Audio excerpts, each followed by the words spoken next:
గోదావరి మహాభాగే మహాపాతకనాశిని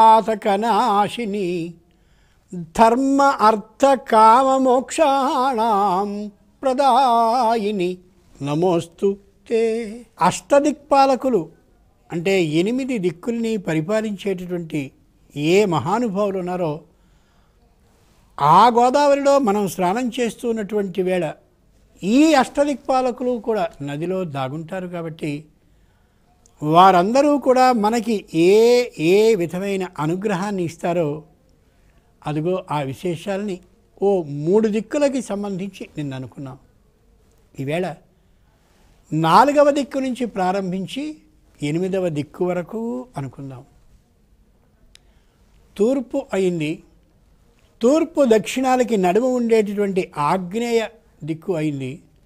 దక్షిణానికి సంబంధించినటువంటి ఆ యమునికి సంబంధించిన విశేషాలు శ్యామలాదేవితో సహా అనుకున్నాం. ఇప్పుడు మనం దక్షిణానికి పశ్చిమానికి నడుమగా ఉండేటటువంటి నిరుతి దిక్కు గురించి అనుకుంటున్నాం. ఆలోచించి చూడాలి. మనం ఆ మహానుభావుడిని ప్రార్థిస్తూ నైరుతి దిక్కుకి అధిపతి అయినటువంటి నిరుతి, నువ్వు కృష్ణగమన అనే పేరు కలిగినటువంటి ఆ ప్రాంతాన్ని రాజధానిగా చేసుకుని పరిపాలిస్తున్నావయ్యా. అమోఘమైనటువంటి పట్టణానికి అధిపతిగా ఉంటూ నీదైనటువంటి పరిపాలనతో అందరినీ కూడా చక్కగా పరిపాలిస్తూ ఉన్నటువంటి వాడివి అవుతూ ఈ నివృత్తి అనేటటువంటి పేరు కలిగిన నువ్వు మా అందరికీ కూడా ఏ కష్టాన్ని కలగచేయకుండా ఉండాలని ప్రార్థిస్తూ నీ భార్య అయినటువంటి దీర్ఘాదేవితో రావాల్సింది అని ప్రార్థించాం. ఆ ప్రార్థనకి అనుగుణంగా ఆయన కూడా గోదావరి నదిలోనే అలా ఉంటాడు. ఆదౌ అంతేచ, మొదటి 12 రోజులు చివరి 12 రోజులు ఎవరు స్నానాన్ని చేస్తూ ఉంటే వారి మీద తన అనుగ్రహాన్ని చూపిస్తూ ఉంటాడు. నరవాహన, ఈయన నరుణ్ణి వాహనంగా చేసుకుని ఉంటాడు అని శాస్త్రం చెప్తూ ఉండే మాట. అంటే మనిషి మెడ మీద ఎక్కి కూర్చుంటాడనమాట. ఇదేమిటండి ఇలా చెప్తాయి పురాణాలు శాస్త్రాలు అనుకుంటాం. కాదు, నివృత్తి దిక్కుని రాక్షస దిక్కు అని పిలుస్తుంది శాస్త్రం. కాబట్టి మనిషిని వాహనంగా చేసుకుని నివృత్తి ఉంటాడు అంటే రాక్షస ఆలోచనలన్నీ కూడా సంపూర్ణంగా సంక్రమింప చేసుకోగలిగినటువంటి ఆ లక్షణం కలిగిన వాడు నరుడు అనే యథార్థాన్ని అర్థం చేసుకోవాలి. నివృత్తి నరుణ్ణి స్వయంగా వాహనంగా చేసుకుంటాడు. కాబట్టి ఆయన్ని ప్రార్థించాలి. నాకు రాక్షస ఆలోచనలు రాకుండా యోగ్యమైన దైవ ఆలోచనలు మాత్రమే వచ్చేలా, ఎప్పుడూ దైవబుద్ధితోనే ఉండేలా, రాక్షస ఊహలు కలుగకుండా ఉండేలా నన్ను రక్షించవలసింది. నువ్వు ఈ గోదావరి నదిలో దాగున్నావు కాబట్టి స్నానం చేస్తున్న సందర్భంలో నీదైన అనుగ్రహాన్ని ఇలా నాకు ఇప్పించవలసిందని ప్రార్థిస్తూ ఏ మహానుభావుడైనటువంటి నివృత్తి ఉన్నాడో ఆయనకి ఆయన భార్య అయినటువంటి దీర్ఘాదేవికి నమస్కరించి స్నానాన్ని చేయాలి.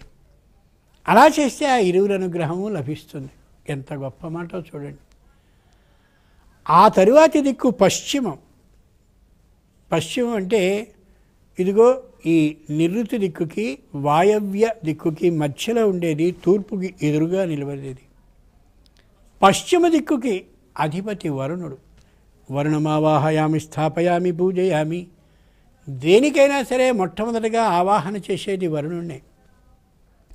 ఆ వరుణుడు స్వయంగా శ్రద్ధావతి అనే పేరు కలిగినటువంటి నగరాన్ని రాజధానిగా చేసుకుని అమోఘమైన పరిపాలన చేస్తాడు. తన పరిపాలన చేయబడుతున్నటువంటి నగరంలో ఎప్పుడూ కూడా వర్షం లేకుండా ఉండదు. ఉన్న వర్షం విపరీతంగా కురిసి అతివృష్టి ఏనాడూ కాదు. అద్భుతమైనటువంటి విధంగా పరిపాలన చేస్తూ ఉండే ఆ నగరంలో సరైనటువంటి వర్షం కురుస్తుంది. సరైనటువంటి వర్షపాతపు విధానంతో ఉంటూ ఉంటుంది. సుభిక్షంగా ఉంటూ ఉంటుంది. ఆయన భార్య పేరు కాళిక.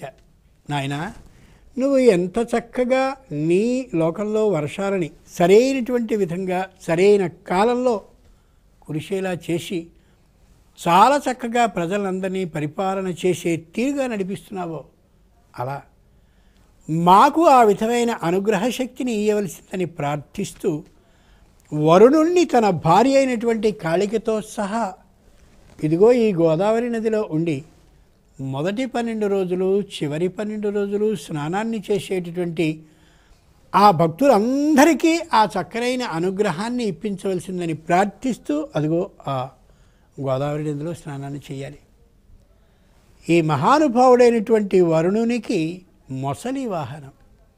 మొసలి అనగానే అందరినీ చంపేస్తుంది అని మనం అనుకుంటాం. కాదు, మొసలి పట్టుదలకి సంకేతం. ఏ వర్షం సకాలంలో కురవలేదో అటువంటి సందర్భంలో ఒకప్పటి రోజుల్లో అందరూ కూడా తమ పూజా ఫలాన్ని రాజుకి దానాన్ని చేస్తూ ఉండేవారు. తపశ్షడ్భాగమక్షయం దదంత్యారణ్యకాహినః. తాపసికులైన వాళ్ళు, అరణ్యాల్లో ఉండేటటువంటి వాళ్ళు, ముక్కు మూసుకు జపాన్ని చేసుకునేవాళ్ళు ఏ రోజుకు ఆ రోజు తాము ఆర్జించినటువంటి తపశ్శక్తిలో 6వ వంతుని రాజుకి ధారపోస్తూ ఉండేవారు. ఎందుకని? నీ రాజ్యం సుఖంగా ఉండాలయ్యా, నువ్వు సుఖంగా ఉంటే కదా మేము సుఖంగా ఉండగలం. అంచేత మేము ఈ 6వ వంతు భాగాన్ని మేము మా ఆదాయపు పన్నుగా నీకు అందిస్తున్నామని తపశ్శక్తి ఆర్జించారు. కాబట్టి తపశ్శక్తిలో 6వ వంతుని అదిగో రాజుగారి పేరిట ఖజానాలో జమ చేసేవారు వాళ్ళు. అటువంటి వరుణునికి నమస్కరిస్తూ ఏ వర్షాన్ని సక్రమంగా ఇచ్చే లక్షణం నీదయిందో నువ్వు, మేమీ గోదావరిలో స్నానాన్ని చేస్తున్నాం కాబట్టి స్నానం చేస్తున్నటువంటి మమ్మల్ని నువ్వు సాక్షిగా చూస్తుంటావు కాబట్టి మాకు చక్కనైన వర్షం కురిసేలా, మంచి పంటలు పండేలా, అందరి ఆరోగ్యాలు సక్రమంగా ఉండేలా చూడవలసిందని ప్రార్థిస్తూ వరుణునికి ఆ విధమైనటువంటి నమస్కారాన్ని చేసి ఆ మీదట గోదావరిలో దిగాలి అని.